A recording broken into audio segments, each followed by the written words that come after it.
it's not Tuesday. We have a special edition of Nightcap Knowledge. We are here, right here, where the history meets the future at Tougaloo College. We have a special podcast tonight. Talk about as we move in the city forward and with all there's no break in this move. We also continue to make history meet the future right here at Tougaloo College. And we have a special guest. Some of you guys might know her from downtown Jackson Art Center. She wears many hats. She's sitting right across from me. Miss Sabrina, how are you? I am great. I'm so happy to be here and proud to be a part of Tougaloo's Founders Week. No, they're not drunk. Okay. We're here tonight. That's it. and we are out here with a new project. You have on a nice T-shirt, and Chuck and I didn't get one of those. You didn't get one of those? No. Only because we wanted Mississippi to still include it. Okay, I'm a farmer too. I got my boots. Last time I checked, I think it was black. But I might need a T-shirt.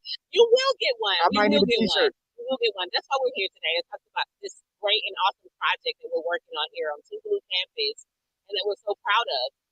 We're proud of how Tougaloo has, for the history of its existence, has always produced what excellence looks like. And now we're able to endeavor off into this newness of Tougaloo with the 21st century urban Black farmers. So we're excited about that. Yes. We're excited about the project and excited about our guests. So why don't you just introduce our guests here? Well, I want to give us a connection for folks that do not know. Tougaloo College was founded in 1869. Yes. Now, according to the paperwork that's documented in D.C., it said slavery ended in 1865. Right. Tougaloo was a former slave plantation. Wow. The word Tougaloo means two rivers cross. So today, where our ancestors used to farm this for white suppressors and colonizers and every other word you want to call it, I probably can't say right now because we're on the day version of Nightcap Knowledge. Our people are farming our land to grow food to feed our people. Come on. So I want y'all to understand that. Let's talk about that. History right now, as we talk about a Black urban farmer project. This is a project that this land right here, this 500 acres, and we're going to show you with a small amount of land what they were able to grow. Yes. So just think about when this project take root, right? Yes. And go further. Yes. So now we have some special guests. Yes. We have Miss Meyer. Hello. Miss Meyer, tell everyone who you are and why are you here.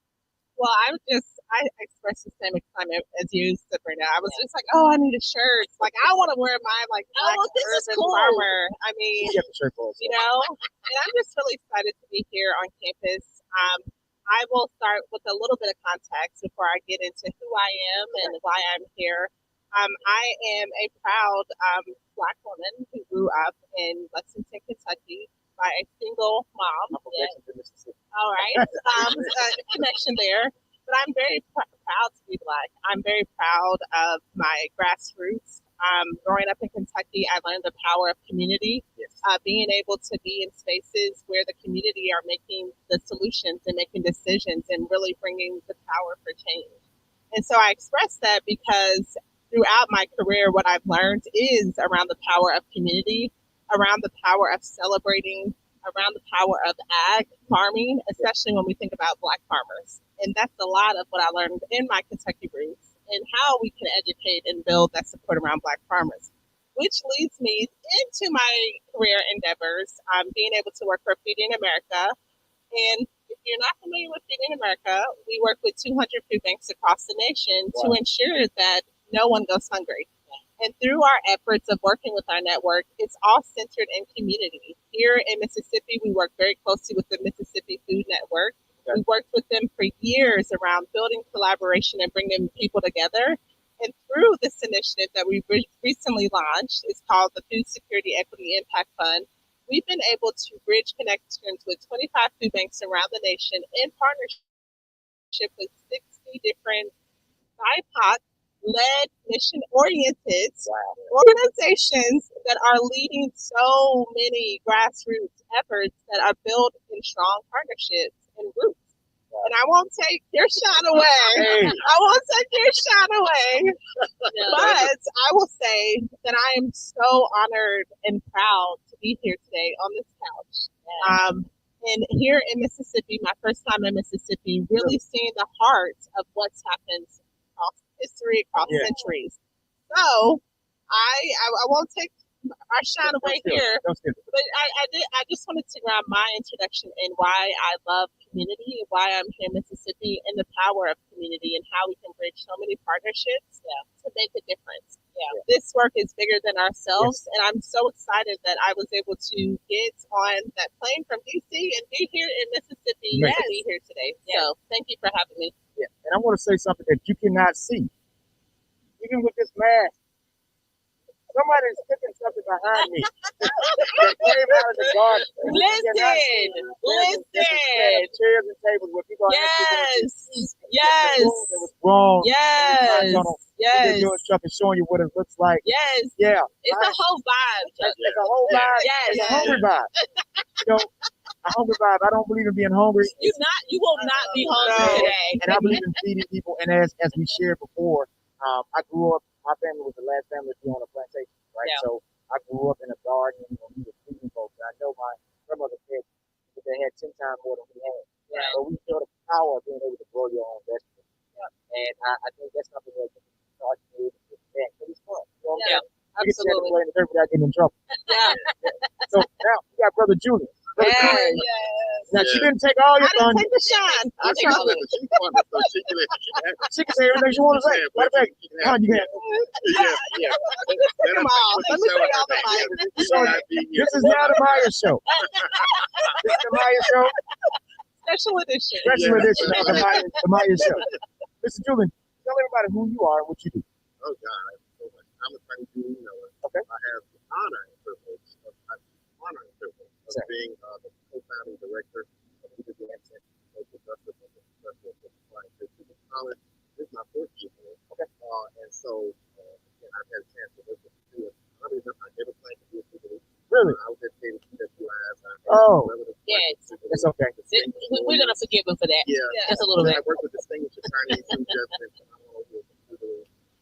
But I ended up, I founded an organization called Rayna right. And basically, my goal was to pick up Anderson's legacy and transform Mississippi. And the Center for Economic Justice was this initiative. We were clear about all that work that we were tell us. Right. And so when we do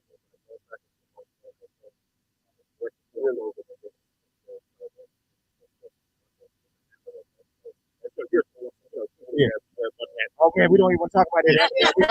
I love all of it. And so this project is like, okay, the goal was actually, we were founded by the brotherhood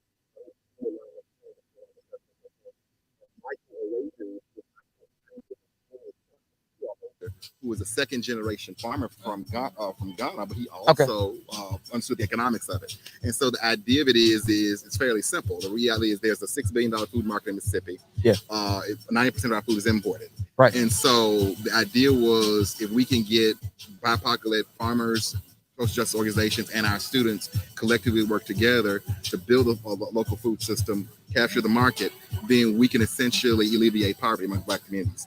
I've been in this work 15 years. I started an organization called Delta Fresh Foods, which the goal was to build community food systems in the Delta. We have a $1.6 billion market there, $1.4 billion market there, and local growers are capturing 0.0004% of it. Yeah. So that led to the founding of that work.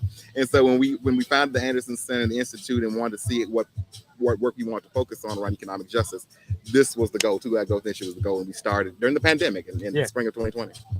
That's great information, man. I definitely understand the Pre-Law Society. I was vice president of the Pre-Law Society in 2004. No. I was on the pre-law track. The organizing is what got me to Tougaloo, working with civil rights organizers. Yes. And my goal was to go. Derek Johnson was one that got me in here. And my goal was to be the follower. And I know the foundation that was created by Justice Anderson. Also, we talk about attorney. And Chuck and I always got to shout out Charles home. Yes. Probably responsible for a large number of prestigious Black attorneys, not in the state of Mississippi, but across the country. Never tried one case. So true. But he knows it.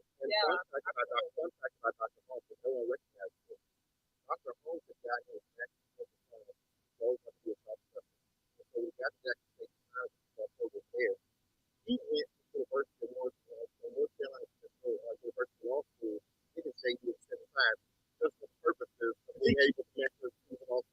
I was that. I'm like, I was fucking with a flex story like me. I go to the flex story. And I was saying, oh no, I just took conversation. I mean, never. I'm like, he was so unheard of. Like we had Westlaw passwords. We probably shouldn't have, but we did. We used to go to Mississippi College School of Law and utilize that full cases. So when I tell you that he trained you and to have that community of those guys and still be there too and combining them. Because there's research out there, the information that we shared before about how we have we import so much food. And we got so much rural areas. We're in the middle of the city. Yes. Right. And you have 500 acres of land. Yes. There's trees and dirt roads in the middle of the city. In the urban community, not outside the city. Not outside of the city. So we have so much land that we are not utilizing. Right. But it's all politics. We can get into that whole other topic. It's a part of the movement in Mississippi. Well, that's the politics of it. Yeah. Somebody's making the money. Well, I wanted to ask Maya a question. Maya, when we talk about this work that is happening here on Tougaloo campus and the newness that you guys at Feed America is doing, how do we relate that to the real impact that is happening on the ground, the social justice work, the equity work? How is that centered in some of the strategies that came up with this new Feed America plan? Yeah, and that's such a great question, Sabrina. And one thing I do want to note is that, as an organization at Feeding America, a lot of people look at us like, oh, that's the national office. Yeah. But we're much more than that. Like, for us, we're on this transformational journey where we want to center all of our initiatives and work in equity. We want to support communities that have been disproportionately impacted. And what I will say, it totally didn't reveal one thing. It revealed that there are so many communities across the nation who are disproportionately impacted by food insecurity, by so many economic injustices and beyond that. So with the Food Security Equity Impact Fund, that is only part of the puzzle of this transformational journey that we're on in investing in communities of color, through partnerships with food banks, through partnerships with Tougaloo, through partnerships with so many incredible organizations across the nation. And I think once we're able to be on this journey of identifying, like, what are the root causes of hunger? Like, what are the disparities or challenges that are taking place in communities? We're going to be able to flip the script. There are so many disproportionate challenges and gaps that we're seeing at the national level, and me being able to work with 60 different partners across the nation as we think about Hawaii and Puerto Rico. While the challenges do look differently in each of the communities, what we're trying to do is unpack those challenges. And we're trying to uplift, like, okay, there may be challenges, but there's also so many amazing initiatives that are happening. How can we as a national office uplift those initiatives so that we're getting more investment support, so that we're making policy changes, so that we are getting those federal dollars in communities where they are needed? We know from a historical standpoint that Black farmers have been done wrong. And we can continue to pull the articles and pull the articles and pull the articles. And I won't get on my soapbox today around that. But that's why I am so passionate about this work and helping to lead our Equity Impact Fund, because we're on a mission to really say, like, hey, let's invest in these communities. Let's get more federal dollars. So I will end by saying that we're educated, we want to build awareness, we want to highlight all the amazing work that Julian and you all are leading here in Mississippi, and we want to continue to invest in it, So I'm on this journey with you all. I'm not here to be anyone's police. We're not here to tell you what we think, Sabrina, your community needs. Oh, that's so nice. What you think, We've never had that kind of funder before. But you know what? We are here to walk alongside. And what is so fun and unique about the fun is that when I have conversations with Julian, I want Julian to tell me, Julian, what outcomes do you want to see on the campus? Yeah. Like, what does it mean to support students? What does it mean to have students as a part of the solution in the ag industry, building sustainability, generational wealth, and life and impact? That makes me have my part two to that question. Okay. What made funding this project so special for Feed America? Yeah. Well, first of all, Julian. There it is. All right, Julian. That's your spotlight bag. I pay her to say that. So but I think, so we had a lot of applications come in, and that's great for us as a national office, because we want to see, like, we want to hear from the communities. We want to know, like, hey, out here in Montana, around native tribes, this is happening. Yeah. In Puerto Rico, as we're thinking about supporting our Latino community. But what really set Tougaloo apart in the work that you all are doing is centered in college campus. Yes, students. Yes. Like, that is the big piece. And that's something that, to be honest with you, I want to see more of. Yeah. And when I was having conversations with Julian, like, that needs to be happening all over. So how can we spotlight all this good work happening here, elevate it to the national level, and see if we can replicate and find solutions that may be happening or not happening on other college campuses and universities across the nation. So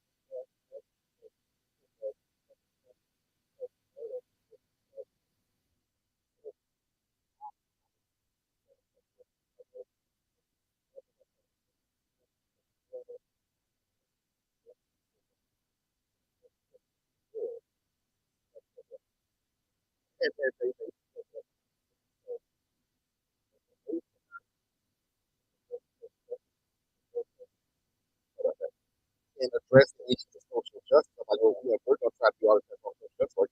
Let's start on campus right here.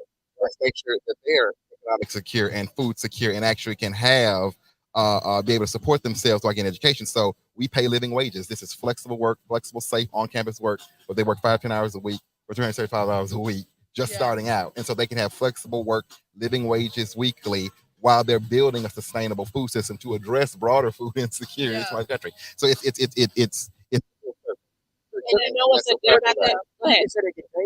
Yeah, I was about to say that to you.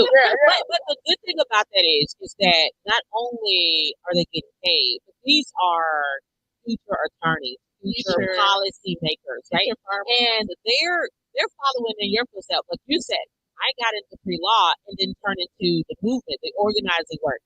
They're going to be in pre-law. Hopefully they'll be lawyers. But if they don't, they'll be a part of this movement work that moves their generation to the next level of how do we produce and continue to produce and quantify what Black excellence looks like around this country, and especially here in Mississippi.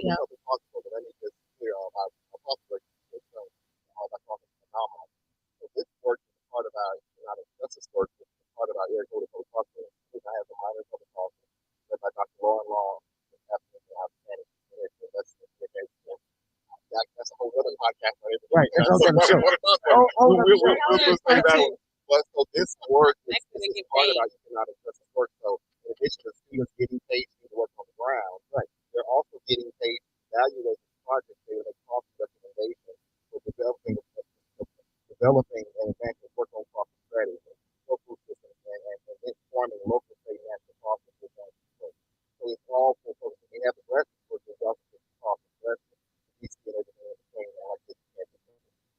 And another thing that Julian, the amazing work that you all are leading here on the campus is that full circle moment, right? Like, as you think about local food systems here happening on campus, then highlighting, spotlighting that, like, statewide. And as Julian noted, as we get ready for some of these big legislative vehicles, such as Farm Bill, like, how can we make those policy changes so that at the national scale, we're seeing these changes happen and all these impacts. So that's another thing that I love about this full circle moment, is that it's bigger than this community, Mississippi. It's nationally, like, this needs to be happening. Another thing that, from my perspective at the national level, and being with Feeding America for almost 5 years, is that I don't think that people understand what are some of the disparities that are happening on campuses. Yeah. And so I think that there is a huge gap when it comes to that understanding. Yeah. And I know that we've done a little work around college campuses and college pantries. But I think there's going to be so much more that can be lifted up and leveraged. And so what I'm truly excited about is how can we lift this amazing work up so that we can say, like, hey, on college campuses, these are options. When it comes to supporting students and families and communities, these are some options. Yeah. So that's another reason why I'm really excited. right? Come So on, man. nightcap Connect the knowledge. dots. Talk to us. Nightcap knowledge. Uh-huh. We said real talk, real issues, real solutions, right? Yes. This is very non-politically correct. Yes. We say the things that people do want to say. So going to this college, Tougaloo has the I guess the reputation of being a prestigious black college. When Yes. people think about prestigious, you think about, oh, I got a nice suit, nice shoes. I look good. This is work is beneath me. There are a lot of white farmers who wear the title of attorney, Yeah. doctor, Yeah. business owner. And for our people understanding that you can still have a master's degree, a doctorate, a JD, and still get dirty, which meaning that you can go and farm your land. I know too many people, right? They have that 9 to 5 or 8 to 5 for their benefits, Right. but they make their money by farming the land.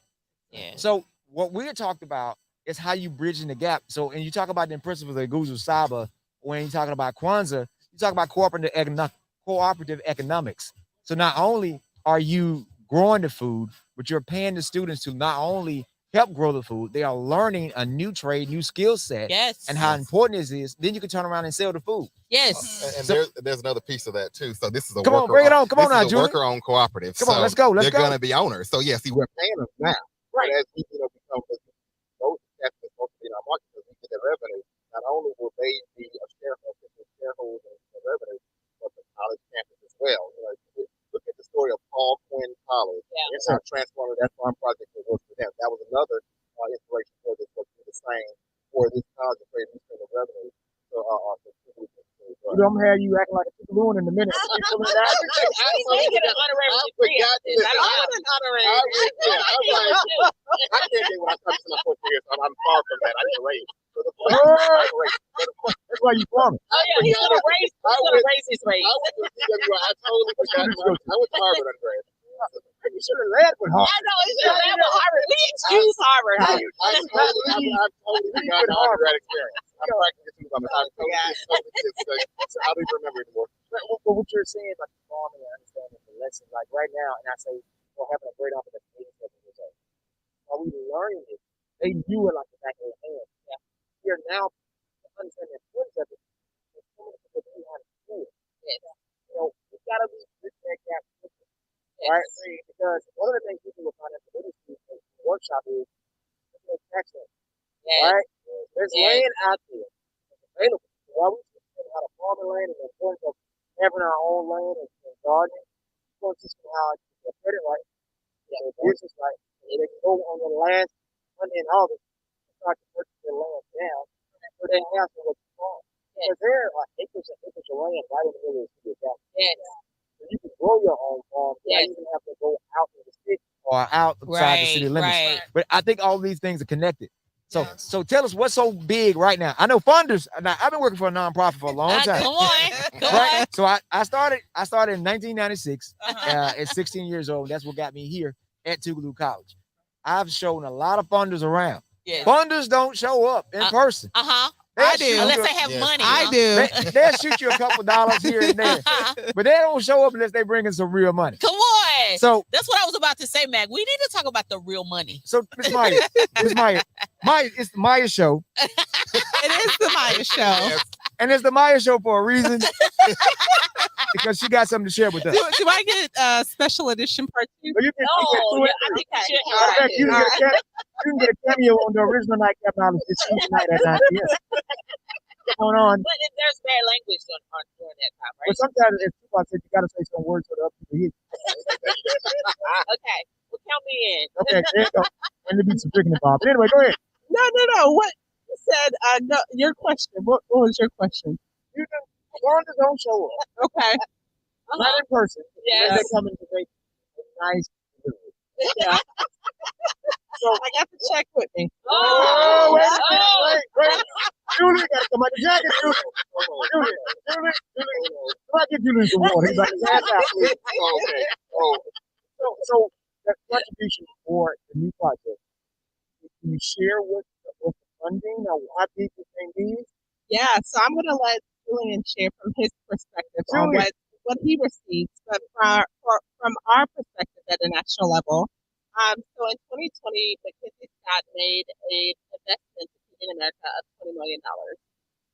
With that investment, we worked very closely with McKinsey Scott to basically say, like, we want to invest into communities of color. Right. McKinsey Scott was able to help see that funding to support the Equity Impact Fund. From there is when we got the Equity Impact Fund off the ground, which is very, very new, but very transformational for the organization. And so in our first round of funding that just went out the door, we were able to grant $10 million, close to nearly $10 million to 25 food banks supporting community organizations, 60 organizations. What I will say with this investment, 85% of the investment dollars have to go towards supporting communities of color in organizations. So, grantees have the option to apply for a planning grant supporting up to $250,000 or an implementation grant supporting up to $500K. With either one, at least 85% minimum has to go towards those communities. What I will say is that we're gearing up for another round of funding of $10 million that will be coming early next spring. So my job is to help facilitate that funding out the door. Your show. But my goal is to also help to feed the fund. Yeah. So I want to get other potential donors on board. I want to have these conversations. I want Julian to be at the table. So when I'm having conversations with USDA on how can we potentially get federal dollars, or when I'm having conversations with the Walmarts, and I won't call other names out, then we're able to potentially get more support around the fund. So it's not that we're thinking about here and next year, but we're already have invested 5 plus 10 years out. Yeah. And so my goal, while I am leading this fund, is my heart's in community. I love people. I was born and raised in a community where it's all about people for me. So I'm going to show up, even if I give you $5,000. I'm going to be there to support you either way, no matter how small or big the investment is. I just want to be here to support and be a champion for the community. I definitely like to hear that. That means it sounds like she's going to be coming back. Part two. Well, let's talk about the investment. Well, I want Julian to talk for a minute. Yes. I like that though. I like that. So yeah, it actually her investment transformed. I was explaining to Maya. So I've been involved in this for 15 years, and it's been anomalous for funders to provide workers justice work around things like infrastructure, marketing, that's unheard of. So when I did work with groups, we kind of put money to all these garden projects, and it wasn't until the Medical Center Foundation gave us over about $3 million in discretionary funding to allow us to work on the ground, the marketing, the training, cultivating, the marketing, all these different things. So,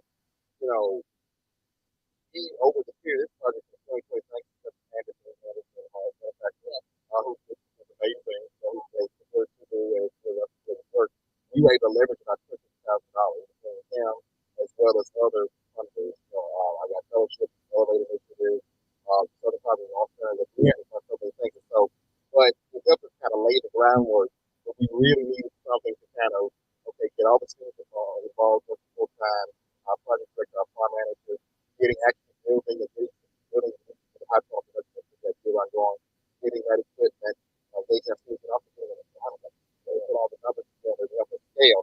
And so we got $425,000 of the grant again this thing is $425,000. 75 went to Mississippi Food Network, our partners, and 425 went to us, and it's been transformative. Literally, it's been so transformative. Yep. So did you see how this brother took that amount of money to roll out? Well, and that's just a drop. Yeah, and that's one thing I do want to just add to that is like Julian said, all that investment, we want as much investment to go to the community themselves. Julian is going to know what's happening here on Tougaloo, what are some of those potential solutions that we can build connections. So the power of investment is like being able to see. I told Julian, I want to come back in a year. I want to come back in 2 years to see what has happened, what's been transformational. So one of the other things, Julian, if you can share with this crowd is more importantly, you've been working on a lot of partnerships right here on Tougaloo campus, right? It's not just about having this work exclusively specifically to Tougaloo. We've worked with a lot of great people in and around the state. You want to talk about some of the work we've done? Absolutely. So we work with research collaborators with respective colleges. Like we're trying to take this model for the statewide because this coalition, we're part of the coalition of the Department of Nonprofit Organization statewide. They're trying to look at the strategy, capture as we work on nonprofit and so that's just really working with part of that ground, but part of that work is more of getting unfortunately we have the budget to excited about it around and that is the economy and the Delta focusing on county with that work as well. Like I said, and then we also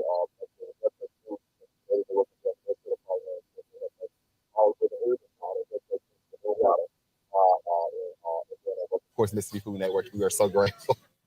We're so grateful to you all. And it's like, literally, the first time I met with Mississippi Food Network was when this grant opportunity came out. I'm going to say that on television. And really? That was because they are in marketing. You know how to go get the best market in the world. The only stuff on that level. You know how to grow and create. How do we get that? So that was the largest in Mississippi. And so it's like we're the only local food they have. That's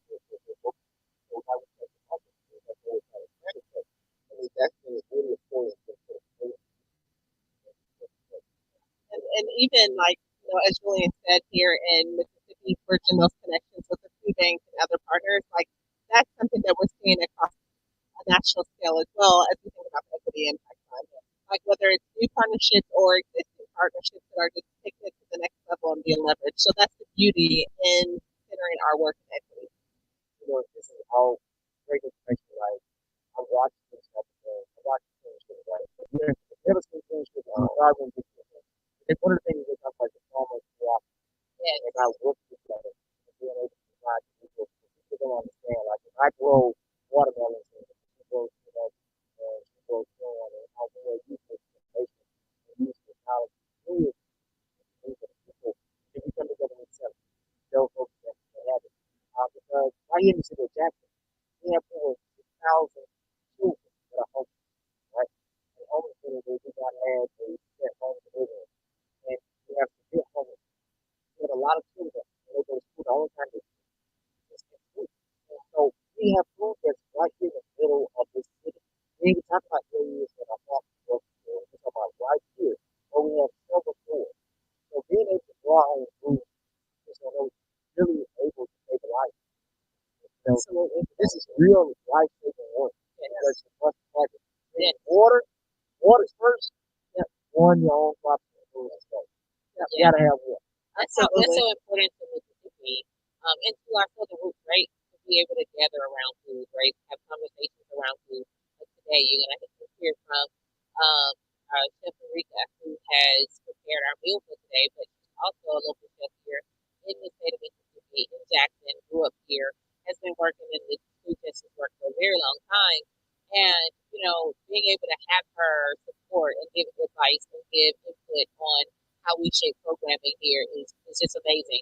And it's cool too, right? To get young people back into what makes us healthy. Yes, absolutely. What makes us the gathering itself. I don't even think like most of the food being prepared at our homes were healthy, but being around it was medicine to have your families and your cousins and all folks from your neighborhood to show up. And that's what this is about, right? One thing about Tougaloo, this campus is intimate. The alumni is intimate. Everybody knows each other. And that's why we're so happy that you guys were able to help us have this vision for your viewers and be the first one to know about all of these billions of dollars that we expect to get from Feed America and all of the other folks. You don't see Chuck on his hands. I see Chuck hands. I bring the check. Yes.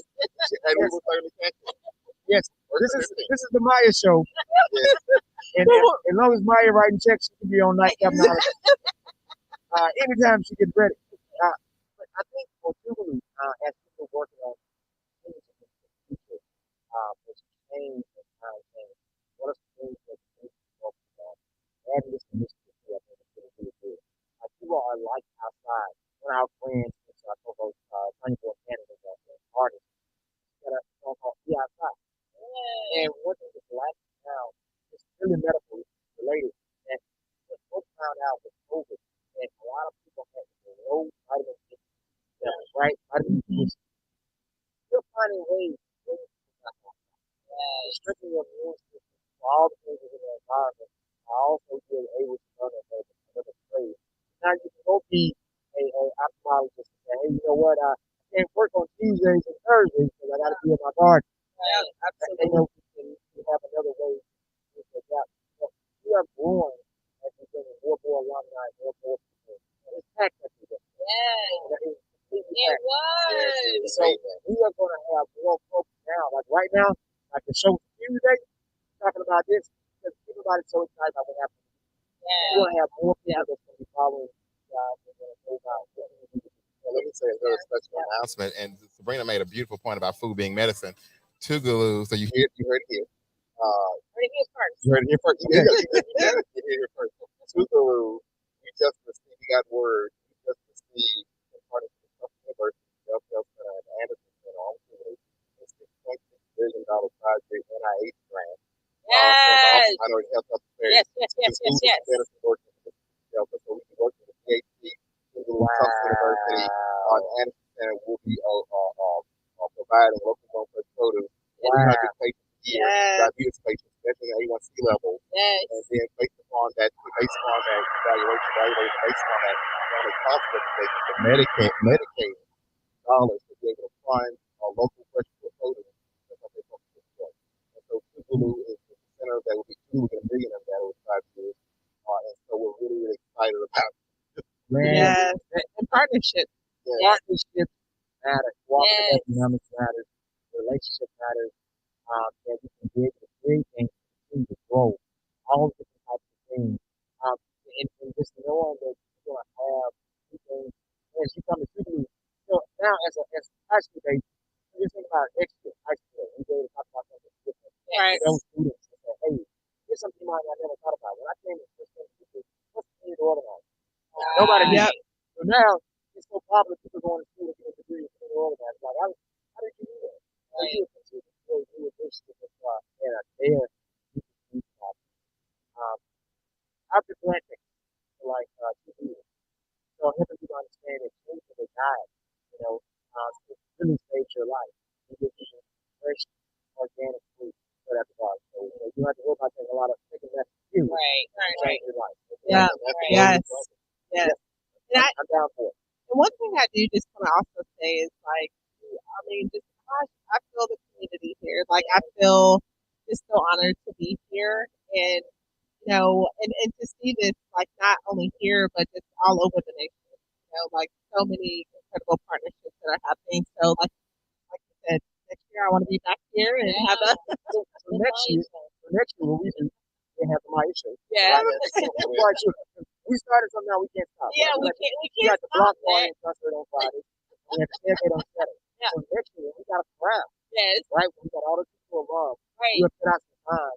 So right there, we can address the crowd. We love it. We got a lot of people along to just Yes. Yes. Rayna Anderson. Okay. Yes. We got more and more alarms coming up. Folks still around. A lot of them down the street. Yes. We still outside. We still outside on this Sunday, especially this nightcap time. You need to start there, right? We're going to get that going because, like I said, Tanya, I'm surprised Tanya hasn't drove down here yet. Yes. But she's also plant-based. So we definitely continue to push that and commit to that by having a plant-based diet. As a life coach, and understanding about changing your lifestyle, how to put diet modification. And we definitely help to make talk about so many people learning how to better use right. I'm with you. As we wrap up, I do want to say these final words about the Tougaloo campus, right? The administration has been supportive of this work, and we're excited that Dr. Walters, Dr. Chamberlain, Dr. Wilson, and the administration has allowed Tougaloo to experience this newness, right? And experiment with us as we go forward. to see and explore how important this work is, not just to the state of Mississippi, but to Black excellence as a whole. So we are so appreciative of the administration for all of their deep work and their support work as we endeavor into the Tougaloo Agri-Growth Initiative. And they recognize this is the next level of Tougaloo social justice legacy. Right. Not just seeing it manifest and transformative causes led by students in this era. So, thanks again, I'm here able to really drive not just economic justice, but also health equity, education equity, and film justice. But again, another podcast. Another podcast. You are just a lot of the needs, and that's what we talk about. This show is about real issues, real solutions. And we have a lot of issues in our community. So it's great to have folks come together. Brother Julian, Maya come together to talk about things and how we can meet the needs of our people and on the ground. Right now, we are still out here, still outside. More and more people are gathering. We got DJ Java over there on the one. DJ Java, he's the best. Let them see what it's looking like out here. We're right here behind me on the dorm on Tougaloo College campus. We are feeling that vibe. It's a special place where you can feel the answers, feel the Yes. no one is still right here. In a place that is known for the changing African American lives better. So, social media. I can find you and follow you on social media. Well, you know what? Just not on social media, but go and check out Feeding America's Food Security Equity Impact Fund. If you have any questions about it, what's happening across the nation, just email me, let me know. My email's on that page. So, yes. So go and visit us, Feeding America's Food Security Equity Impact Fund. Any questions about the fund, just let me know. Shoot me an email, and I will be happy to have a conversation with you. Right. So, Julie, how can they find you? Yeah, so, oh my goodness, there's several ways. We actually have a new website for management, RVA. We'll get that corrected for that. We'll recognize the long term for that. Also, RVA.org is for that nonprofit. And of course, I'm on campus. So, you can find them right here on Tougaloo campus. Where's your office at? Office in Galloway Hall, second floor, Galloway Hall. Everybody, if you would, you know what Galloway is. Yes. You should know. So it was real quick, like the process. We helped you guys. What do you have out of the garden? How hard was it? This was our fall production. This was our fall production. Through mustard greens, kale, I think broccoli, and squash. So, this is the network. This is open. This is down. Part of the grant is $20,000 purchase from us. Already given about $200 worth of work in the produce for the first harvest of harvesting. So we're giving it. So I think by the winter harvest, we have given $20,000 worth of produce. So our first customer, we had our first sale. Oh boy, look at us. Here we go. I was gonna put the check in my flame. I thought, wait a minute. We're doing a tax day. So yeah, we're building the revenue. We're here. We're selling revenue, and so the idea is, hopefully, up to my idea of we'll be a multi-million-dollar enterprise. So we'll have. I would be working for Julian. We'll cut Tougaloo's budget $16 million. I envision us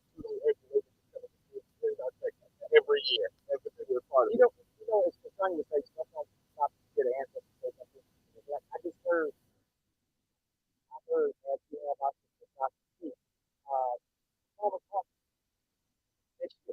right? That's what Founders Week. A farmer's market. Yes. Like out there on the baseball field, set up a real farmer's market. And we talk about the Black Village and Black Music.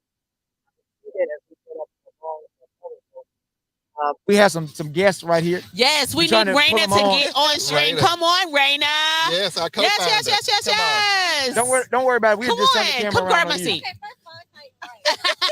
Because you know how we do it at Tougaloo now. We will put you, Tougaloo will put you on the spot. No, you're gonna sit here. Sabrina, don't you sit on that ottoman no more. I'm gonna go over here. All right. Now, y'all. Okay. Now, ma'am, for those who do not know, could you introduce yourself and tell them how you are part of this great project? Well, my name is Rayna Anderson. With the infamous Julian Miller, I am co-founder, and I used to stay in that dorm right over there, as we say in the South, over yonder. Over yonder. Right over yonder. And this is so, Julian, this is gorgeous. Gorgeous. gorgeous. You love it? I am so proud. Y'all, I'm so proud, and I love. You see, I brought my baby so he could see the legacy.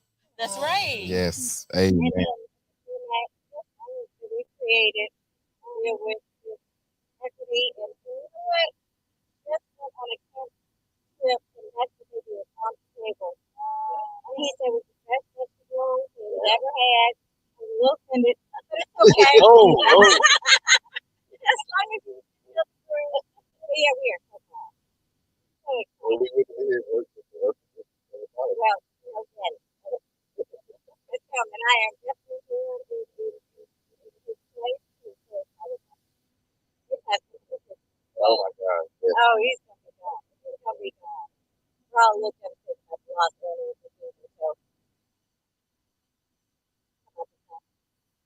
Oh. Anyway, There you go. it was so nice of you to come. What were y'all talking about before I came in?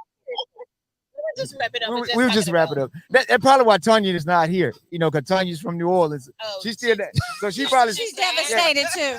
she's down at the Right. village. So she probably ain't gonna make it down here right now. That's all right. Tell her just sing the song when to say go marching home. Oh, Sabrina, Okay. you're losing friends. Only Well, Sabrina time. can do that. I'll let it go. Sabrina, you're gonna lose some friends. I will let it Wrap it go. up. But I do expect a Tougaloo T-shirt in the mail. Right.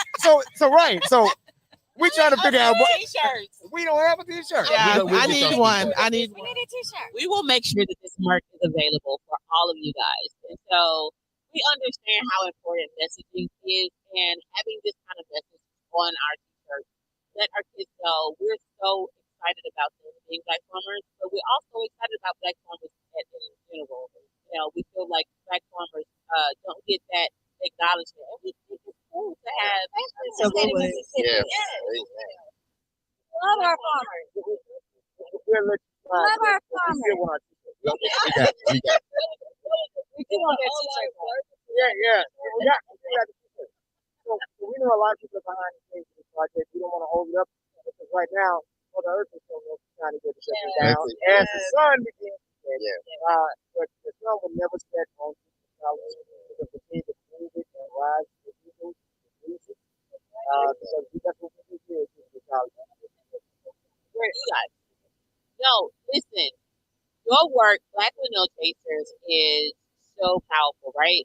We talked about the announcement of this project and how we want the media to and the greater audience to know about what this work is, how this work is performing and what this work is doing in the state of Mississippi.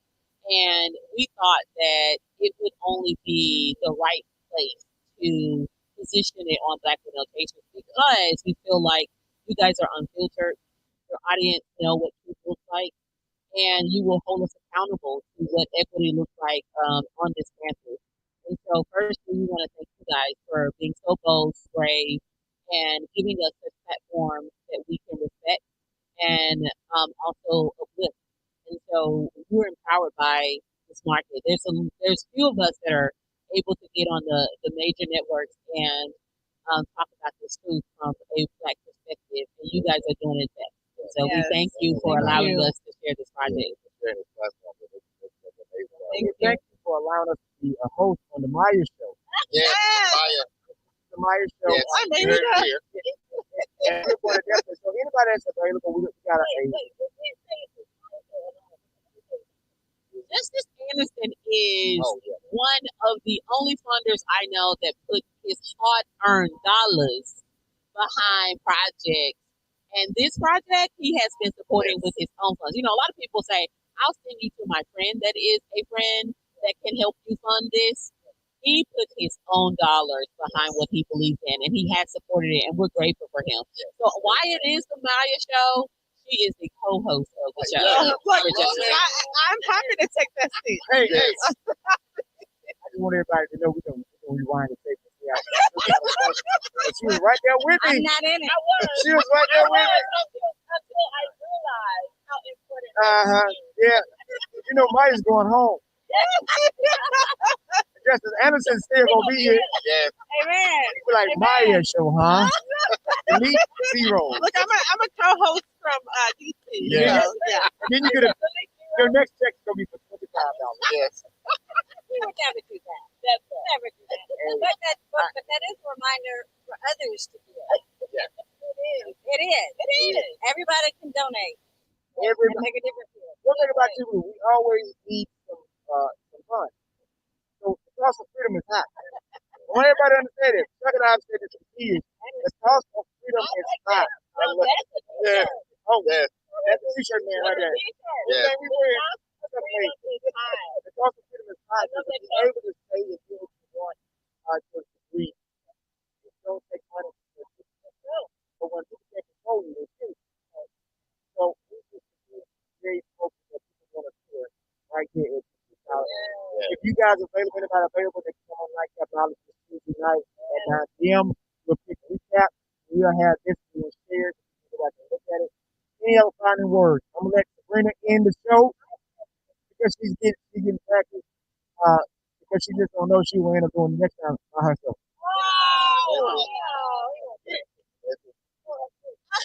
Oh. Listen, audience, we thank you so much for being a part of this great work with us. And there are so many ways that you can continue to support this work. Keep looking out for this work. Drive by Tougaloo campus and tour the campus, tour our hoop houses. We're expecting to be able to install 2 more hoop houses behind Tougaloo. And we're excited about this work, growing the vendors. If there's any markets that we need to explore, we definitely want you guys to be able to connect with us. Continue to vibe with us.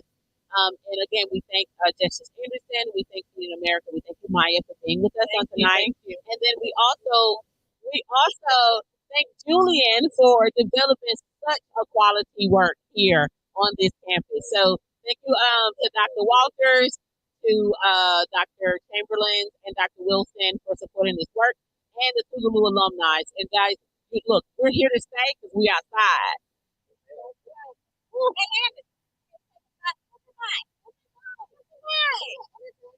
It's really shy. Bye, you guys. Thank you.